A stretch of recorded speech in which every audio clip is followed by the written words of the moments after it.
আমাদের সংস্কৃতি, আমাদের সংস্কার সর্বদা থাকবে আমাদের সাথে। ভারতের মহান গ্রন্থ আর কাব্যের সম্পূর্ণ সংকলন। সাবস্ক্রাইব করুন তিলক। হনুমান, আমার লক্ষণ যে সর্বদা আমার সামনে দাঁড়িয়ে থাকে, ও চোখ বন্ধ করে পড়ে আছে। কি হয়েছে ওর? ধরণীধর যখন ধরিত্রীতে পড়ে গেলেন তখন সূর্যচন্দ্রের গতি থেমে গিয়েছিল। কিন্তু কি করে? কি করে?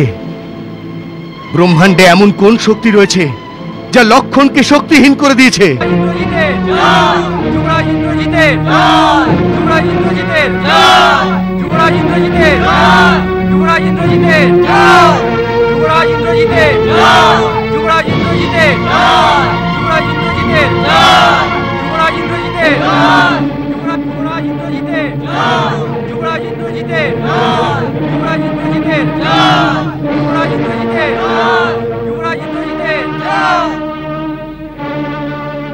সাবধান অযোধ্যানাথ, আজ রাবণপুত্র পূর্ণ শক্তি নিয়ে বীর বিক্রমে আক্রমণ করতে আসছে। আমরাও কিন্তু ঘুমিয়ে নেই মহাশয়, আমরাও প্রবল বেগে মোকাবিলা করব। আমাকে আজ্ঞা দিন প্রভু, আমি এগিয়ে গিয়ে আপন সেনাদের ব্যূহ রচনা নিরীক্ষণ করে নিই। এগিয়ে যাও বজরংবলী। জয় শ্রীরাম।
কোথায় তোদের রাম আর তার ভাই লক্ষণ? নাগপাশের বিষ কি এখনো ওঠেনি যে তোদের বেঘরে মরবার জন্য পাঠিয়ে দিয়েছে? আপন শক্তির জন্য অহংকারী অঙ্গদ হনুমান কোথায় গিয়ে লুকিয়ে আছিস তোরা? জয় শ্রীরাম।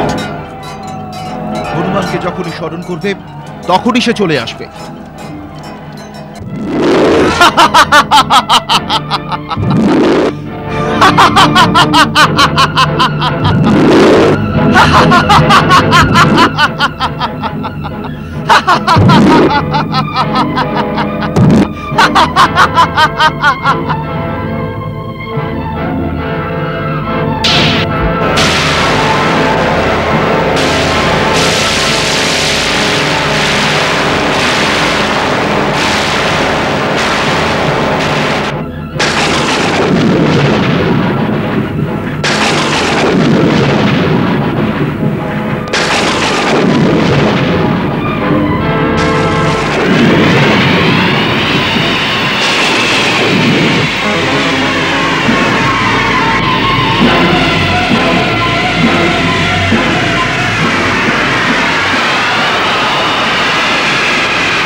লক্ষণকে বলো যেন সামনে আসে, না হলে নিজের নিজের অস্ত্র আমার চরণে রেখে দিয়ে যেন অযোধ্যায় ফিরে যায়।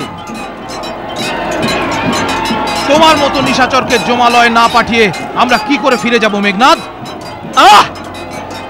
এসে গেছিস তুই? নিজের সহায়তার জন্য নিজের বড় ভাইকে সঙ্গে আনিসনি? বেশি গর্জন করিস না মেঘনাদ।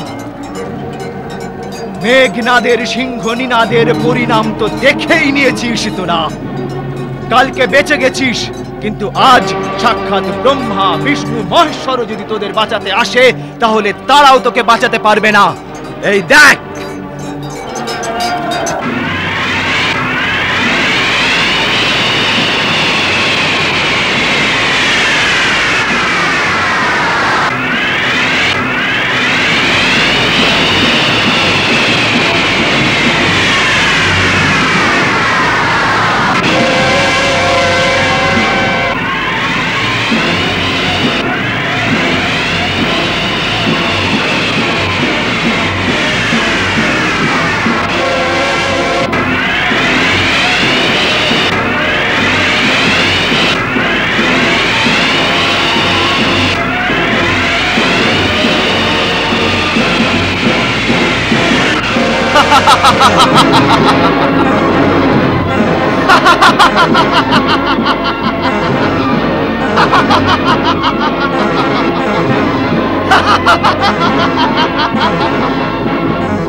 কখন দৃশ্য কখন অদৃশ্য, কখন মাটিতে কখন আকাশে, মাটিতে কখন আকাশে।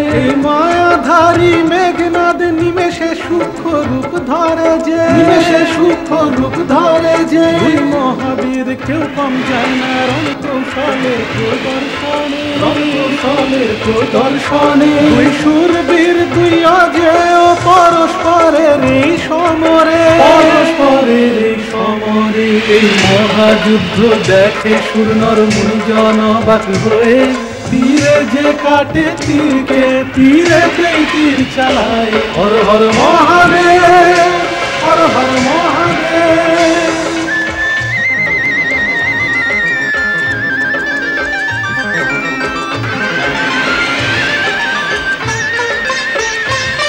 কখন দূরে গিয়ে করে আঘাত, কখন লক্ষণের কাছে এসে পড়ে, লক্ষণের কাছে এসে পড়ে। নিয়ে রামের শপথ লক্ষণ লড়ে, যত রাক্ষস মারার তরে, যত রাক্ষস মারার তরে। এক মেঘনাদের ভরসায় রাবণ তার অন্তিম লড়াই লড়ে, তার অন্তিম লড়াই লড়ে। পার্শ্ব অবতার লক্ষণ ভাই শুধু রামেতেই বিশ্বাস করে, শুধু রামেতেই বিশ্বাস করে।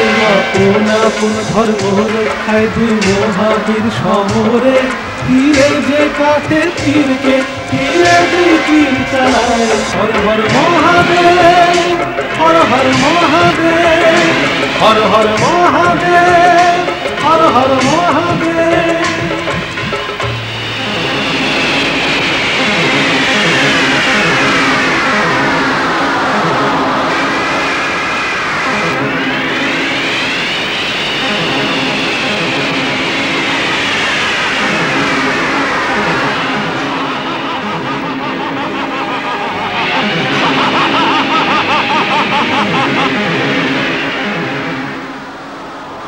দাদা, দাদা, ও কপট যুদ্ধ করছে, অদৃশ্য হয়ে প্রহার করছে।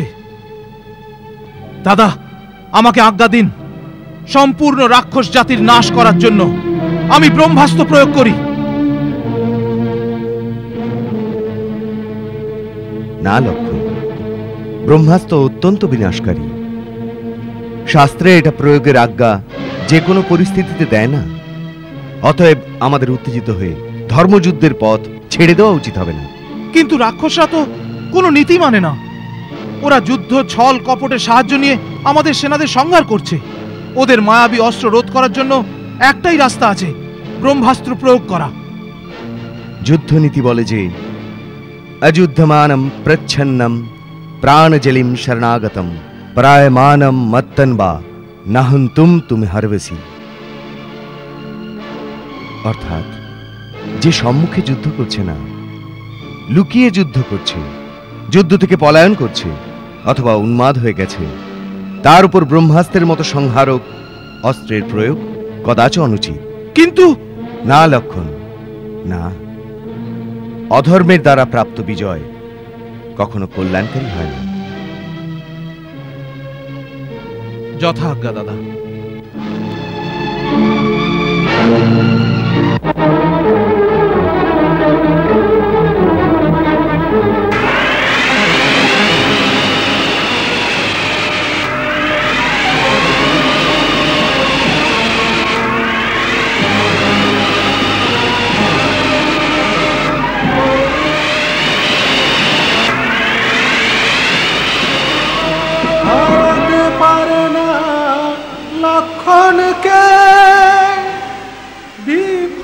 হয় সববার। ইন্দ্রজিৎ শক্তিকে কখন করে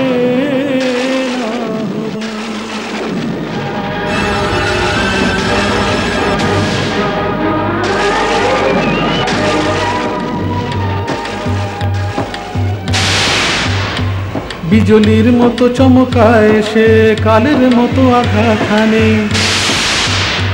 রণবীরের প্রাণ শক্তির পরে গগন ভেদী আঘাত হানে। সব রুখতে গিয়ে গেল হেরে, সব রুখতে গিয়ে গেল হেরে। বাধা দেওয়ার শক্তি নেই প্রাণী, লক্ষণকে লক্ষ্য বানিয়ে নেয় আর গ্রহতে গিয়ে আঘাত হানে।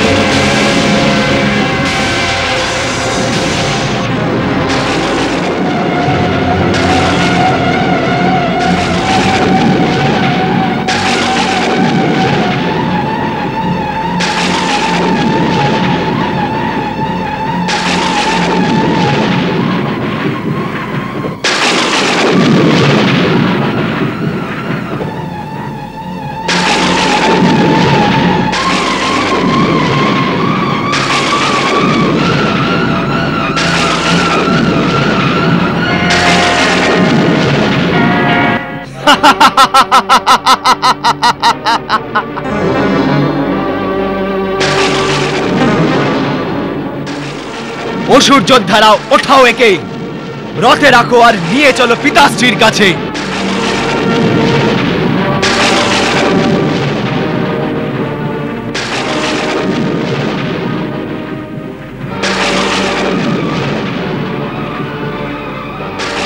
এ তো মাটিতে গেঁথে গেছে যুবরাজ। সরে যাও। ইন্দ্রজিতের বিজয়ের উপহার লঙ্কেশ্বরকে আমি অর্পণ করব।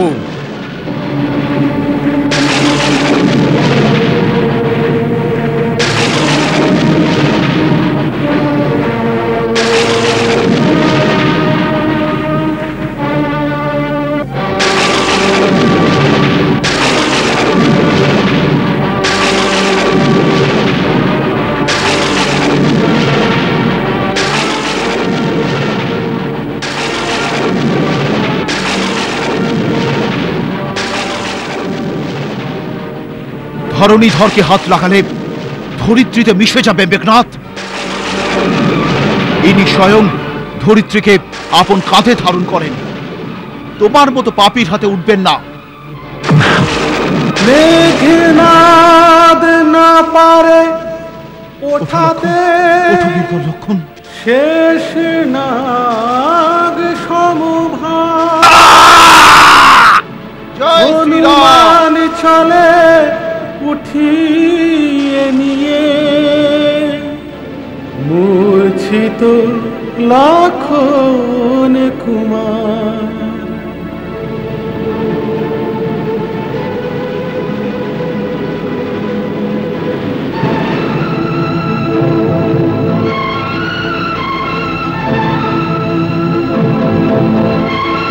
হনুমান, হনুমান, এটা কি হয়ে গেল?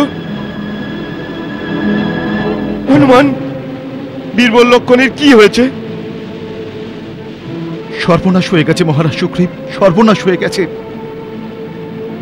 লক্ষণ, লক্ষণ, কি হয়েছে লক্ষণের? হ্যাঁ?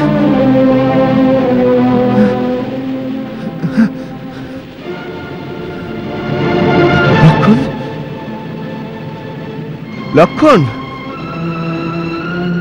বীরবর,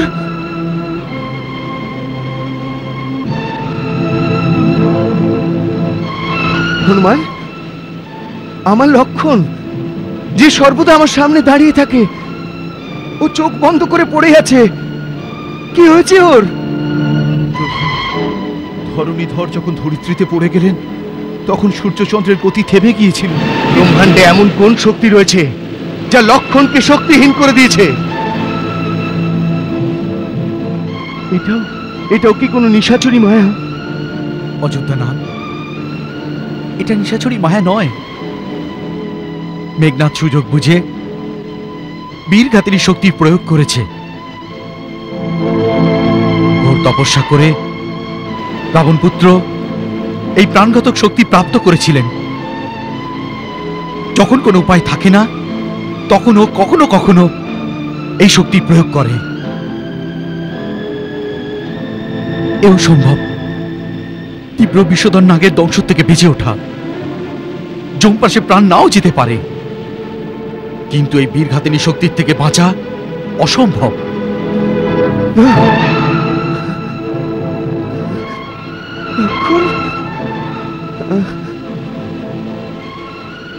না লক্ষণ, না ভাই, আমার ভাই, তুমি তুমি কি এই জন্য আমার সাথে বনে এসেছিলে? যদি এরকম হয় তাহলে অনর্থ হবে, ধরিত্রী বিভক্ত হবে, আর রাম মাটিতে মিশে যাবে।